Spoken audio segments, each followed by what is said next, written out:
కన్నా నీకు శివరాత్రి కథ తెలుసా? తెలుసు. ఒకసారి బ్రహ్మగారు ఈ సృష్టినంతా చూసి ఇది నేనే సృష్టించాను కాబట్టి అందరికంటే గొప్పవాడిని నేనే అని చెప్పి చిన్న అహంకారం వచ్చింది. అప్పుడు విష్ణుమూర్తి వచ్చి, బ్రహ్మ, నువ్వు నాభి కమలంలో నుంచి వచ్చావు కాబట్టి నేనే గొప్ప అంటాడు. అప్పుడు ఇద్దరి మధ్య వాగ్వాదం జరుగుతుంటే వాళ్ళిద్దరి మధ్యలో ఒక అగ్నిస్తంభం వెలిసిద్ది. సో అప్పుడు ఆకాశవాణి అనిద్ది విష్ణుమూర్తి గారిని ఆ అగ్నిస్తంభం యొక్క అంతం ఎక్కడో చూడమనిద్ది, బ్రహ్మగారితో ఊర్ధ్వం ఎక్కడో చూడమనిద్ది. సో అప్పుడు బ్రహ్మగారు హంసరూపం ధరించి ఊర్ధ్వం చూడటానికి పైకి ఎగురుతారు. సో అప్పుడు విష్ణుమూర్తి వరాహ రూపం తీసుకొని ఆ అగ్నిస్తంభం యొక్క అంతం ఎక్కడో చూడటానికి బయలుదేరతారు. సో విష్ణుమూర్తికి ఎంత వెతకాలని చూసినా కూడా అంతం తెలియకపోతే సరే అని చెప్పి మళ్ళీ మొదలుపెట్టిన స్థానానికి వచ్చేస్తారు. బ్రహ్మగారికి వెళ్ళే కొద్దీ ఊర్ధ్వం ఎక్కడ మొదలైందో తెలియట్లేదు.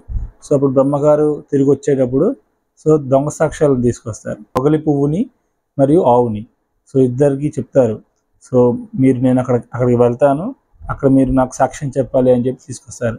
అంటే మనకి దొంగ సాక్ష్యాలు అప్పటి నుంచే మొదలయ్యాయి అన్నమాట. బ్రహ్మగారు కూడా మొదలుపెట్టిన స్థలానికి వచ్చిన తర్వాత ఆకాశవాణి అడిగిద్ది విష్ణుమూర్తిని, నీకు అంతం కనిపించిందా అని. సో విష్ణుమూర్తి నిజంగా కనపడలేదు కాబట్టి నాకు కనపడలేదు అంతం అంటాడు. బ్రహ్మగారితో నీ ఊర్ధ్వం చూసావా అంటే బ్రహ్మగారు నేను చూశాను, సాక్ష్యం కూడా ఉంది అని చెప్పి మొగలి పువ్వుని చూపిస్తాడు. మొగలి పువ్వు అవును అనిద్ది. సో గోమాతను కూడా అడుగుతాడు, గోమాతను కూడా సాక్ష్యం, గోమాత కూడా చూసింది నేను ఊర్ధ్వం చూడటం అంటే. గోమాతను అడిగితే గోమాత తలతో ఎస్ అవునని, తోకతో కాదు అని చెప్పింది. సో అందుకని గోమాత తలకి మనం పూజించాం, గోమాత పృష్ఠభాగాన్ని మనం పూజిస్తాము. మొగలి పువ్వుకి పూజలో మొగలి పువ్వుని వాడటం నిషేధించబడింది. సో అప్పుడు ఆ అగ్నిస్తంభంలో నుంచి కాలభైరుడు వచ్చి బ్రహ్మగారి 5వ తలను తీసేస్తాడు. మనకందరికీ తెలుసు బ్రహ్మగారికి 4 ముఖాలే అని, కానీ అసలుగా బ్రహ్మగారికి 5 ముఖాలు. సో అప్పుడు కాలభైరుడు వచ్చి 5వ ముఖాన్ని తీసేయడం వల్ల బ్రహ్మగారికి ఉన్న అహంకారం పోయి బ్రహ్మగారు నమస్కరిస్తాడు. సో అప్పుడు ఆ ఆకాశవాణి అనిద్ది, బ్రహ్మగారికి ఈ భూలోకంలో ఎక్కడా పూజా పునస్కారాలు ఉండవు, విష్ణుమూర్తికి తనతో పాటు సమానంగా పూజా పునస్కారాలు ఉంటాయి. సో అందుకే మనం చూస్తే శివుడికి కానీ విష్ణుమూర్తికి కానీ మనకి చాలా బ్రహ్మోత్సవాలు కానీ వేడుకలు కానీ అన్నీ ఉంటాయి.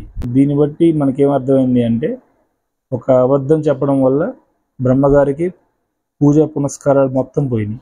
అదే విష్ణుమూర్తికి నిజం చెప్పారు, నేను చూడలేదు కాబట్టి చూడలేదు అని ఒక నిజం చెప్పడం వల్ల తనకి పరమశివుడితో సమానంగా పూజా పునస్కారాలు వచ్చాయి.